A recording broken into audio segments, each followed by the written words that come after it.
Clara Whitfield drove past the abandoned farmhouse at the end of County Road 14 every single morning for 8 months. She never once looked at it, until the morning she heard something crying inside the kitchen window. What she pulled out of that house was a 200-pound Brindle Giant Mastiff that the entire county swore was a killer. And what he did 6 months later, at 3:19 a.m. on Christmas Eve, proved that every single person in that town had been wrong about him his whole life. Clara was 34 years old, a pediatric nurse, living alone in a small 2-bedroom house on the outskirts of a town in northern Georgia, where everybody knew everybody and everybody had an opinion about the abandoned farmhouse on County Road 14.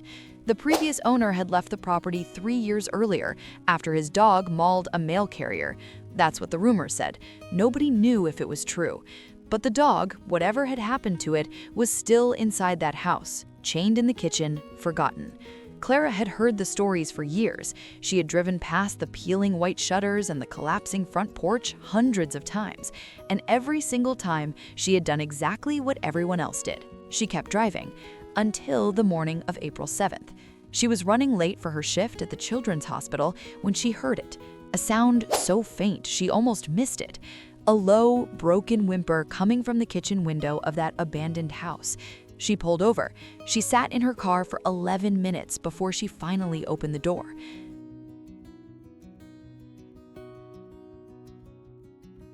The smell hit her first, then the silence.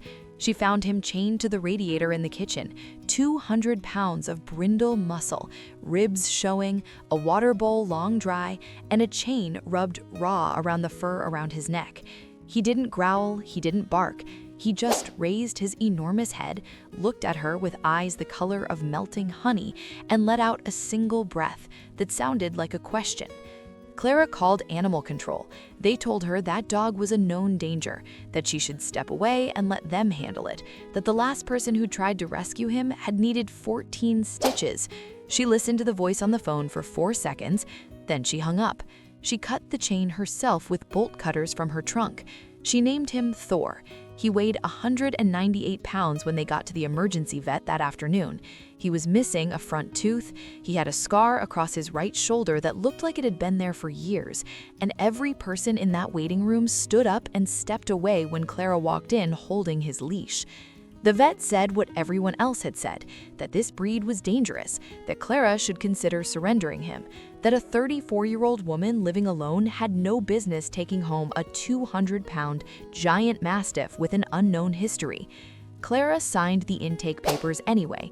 She paid the $1,347 emergency bill in full, and she drove Thor home in the back of her Subaru at 6:42 p.m. She thought she was bringing home a guard dog, a warning to the world, a sign on her front door that said, "Do not approach." What she actually brought home was the biggest, softest, most needy 200-pound baby that Georgia had ever seen. The first night, Thor refused to sleep on the floor. Clara had laid out a bed 3 times her own. He looked at it, he walked past it, he climbed directly onto her couch, sank into the cushions like a sandbag, and rested his enormous head on her thigh. His full body weight pinned her there for the next 4 hours. She didn't move. She didn't even try. By the end of week 1, Clara had lost every single piece of her usual life.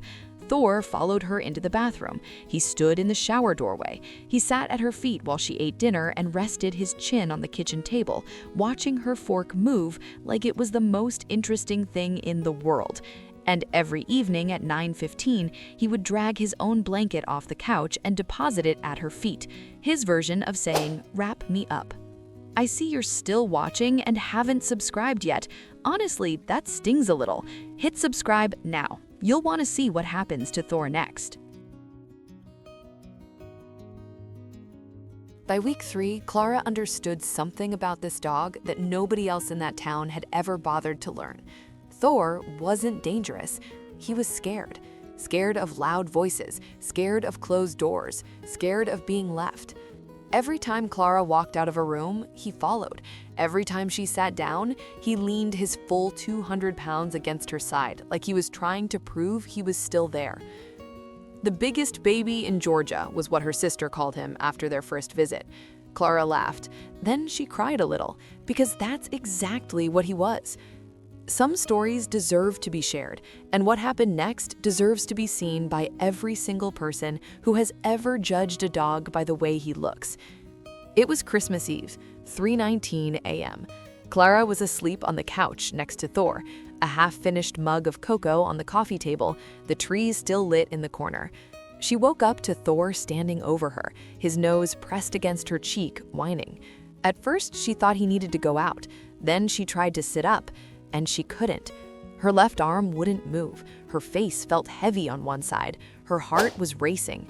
She was 34 years old, a healthy pediatric nurse, and she was having a stroke at 3:19 a.m., alone in her living room, with nobody to hear her. Thor didn't bark. Thor didn't run in circles. Thor grabbed her phone off the coffee table with his teeth, dropped it onto her chest, and pressed his enormous forehead against her hand until her fingers moved. She dialed 911, she whispered her address 3 times, and Thor lay across her chest for the next 17 minutes, his 200 pounds keeping her warm, keeping her awake, keeping her alive, until the paramedics broke down her front door. The neurologist told her later that if she had been alone for even 15 more minutes, the damage would have been permanent. Clara was home in 4 days. Thor never left her side once. Today, 2 years later, Thor is 6 years old. He still won't sleep on the floor. He still drags his blanket to Clara's feet every night at 9:15. He still follows her into every room in the house. The scar on his right shoulder has faded to almost nothing, and the chain mark on his neck is completely gone. And Clara, who once thought she was bringing home a guard dog to keep the whole world out, now falls asleep every single night next to the biggest baby Georgia has ever seen, a 200-pound giant who drools on her pillow every night, who hogs the blanket, and who saved her life on a Christmas Eve she will never forget. Because sometimes the ones the world calls killers are just babies in bodies too big for anyone to see past. Sometimes the dog everyone swears will hurt you is the only one who will ever save you. And sometimes a 200-pound Giant Mastiff chained in a forgotten kitchen is just waiting for one person to stop driving past him. If you're thinking of adopting, remember this. The stories people tell you about a breed aren't always the story of the dog. Learn first, prepare well, and open your door to the ones everyone else drove past. Would you have pulled over at that farmhouse, or would you have kept driving like everybody else? Tell me in the comments.